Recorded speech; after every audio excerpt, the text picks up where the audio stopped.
अब मुझे ससुराल चले जाना चाहिए। कब तक यहाँ रहकर आपका खर्चा बढ़ाऊंगी? मैं निकलती हूँ। हाँ हाँ, जल्दी निकल। क्या? अरे मैंने कहा ध्यान से जाइयो। जो कृति ससुराल नहीं जाऊंगी की रट लगाए बैठी थी, वो ऋषि की तबीयत खराब होने की बात सुनकर नंगे पांव ही ससुराल जाने के लिए निकल पड़ती है। शिप्रा सुबह के 4 बजे उठकर सीधा किचन में जाकर खाना ढूंढते हुए खुद से बोलती है, हे भगवान, ये घर है या गरीब खाना? जब भी भूख लगती है ना, कुछ भी नहीं मिलता खाने को टाइम पे। इतना बोलकर वो किचन के ड्रॉर में से मैगी निकालकर बना लेती है और अपने कमरे में बैठकर खाने लगती है।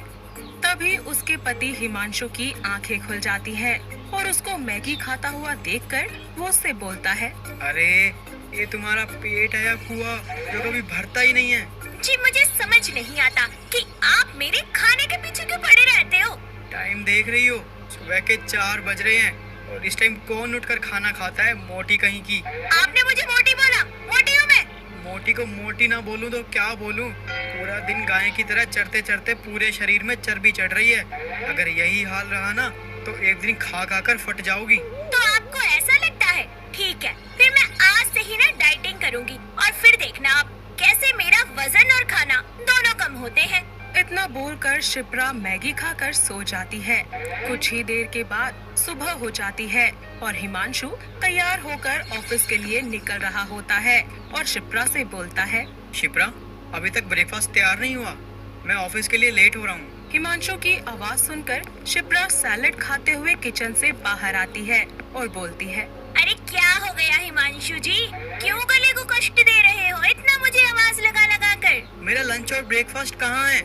मैं ऑफिस के लिए लेट हो रहा हूँ यार। ओह, आप भूल गए? आज सुबह ही तो मैंने आपको बताया था कि मैं डाइटिंग पर हूँ। इतनी जल्दी भूल गए? तो इसका मतलब क्या? तुम खाना नहीं बनाओगे हमारे लिए? हिमांशु जी, जब मैंने खाना ही नहीं है तो बनाऊं किसके लिए?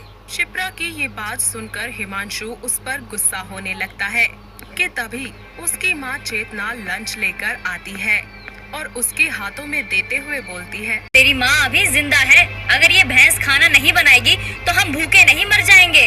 हिमांशु बिना कुछ खाए अपना लंच लेकर ऑफिस के लिए निकल जाता है। वहीं कुछ देर के बाद शिप्रा को बहुत जोर से भूख लगने लगती है। तभी वो खुद से कहती है, ओफो, मैं क्या करूं? अब तो ये भूख मुझसे बर्दाश्त ही नहीं हो रही और मेरी भूख का एक ही इलाज है, खाना, खाना और ढेर सारा खाना। इतना बोलकर वो किचन में जाकर खाना लेती है और बाहर आकर आराम से बैठकर खाते हुए एक बार फिर खुद से कहती है, शिप्रा बेटा, जल्दी से खाना खा ले। अगर तेरी उस घूसट सास ने देख लिया ना ऐसे तुझे छुपकर खाते हुए, तो तेरे हाथ और मुंह से दोनों खाना छीन के ले जाएगी। इतना बोलकर शिप्रा जल्दी जल्दी खाने लगती है, मगर चेतना वहाँ आ जाती है और उससे कहती है, महारानी सुबह तो बोल रही थी कि जब मुझे खाना खाना ही नहीं है तो बनाकर करूँगी क्या, और अब देखो कैसे दबा दबा कर ठूसे जा रही है जैसे जन्मों से भूखी हुई है। तो क्या हो गया माँ जी, अगर थोड़ा सा खा लिया तो? और वैसे भी और दिन के मुकाबले तो आज मैंने कम ही खाना खाया है। हाँ हाँ करमजली, तूने तो बहुत बड़ा एहसान कर दिया मुझ पे। माँ जी, आप इतना गुस्सा किस बात का कर रही हैं? और वैसे भी सुबह से मैंने अभी खाना खाया है, उसमें भी आपका लेक्चर शुरू हो गया। अरे अगर आपको मेरा खाना पसंद नहीं है तो मुझे साफ सीधा बोल दो ना। नास बेटी, अभी भी सुबह ही हो रही है और मेरे बेटे को गए हुए आधा घंटा भी नहीं हुआ।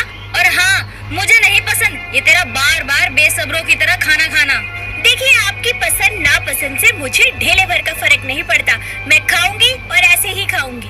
अपनी सास से लड़ने के बाद शिप्रा खाना लेकर वापस अपने कमरे में चली जाती है और अपने कमरे में खाते हुए खुद से रोते हुए कहती है, सबको मेरे खाने से दिक्कत होती रहती है। इसी तरह रोते हुए वो अपना खाना खत्म करके घर का सारा काम कर लेती है और हिमांशु को कॉल करके उससे बोलती है, माय लवली हबी, चलो ना आज पे चलते हैं। वो शर्मा जी है ना, कल वो भी अपनी पूरी फैमिली को डिनर पर लेकर गए थे।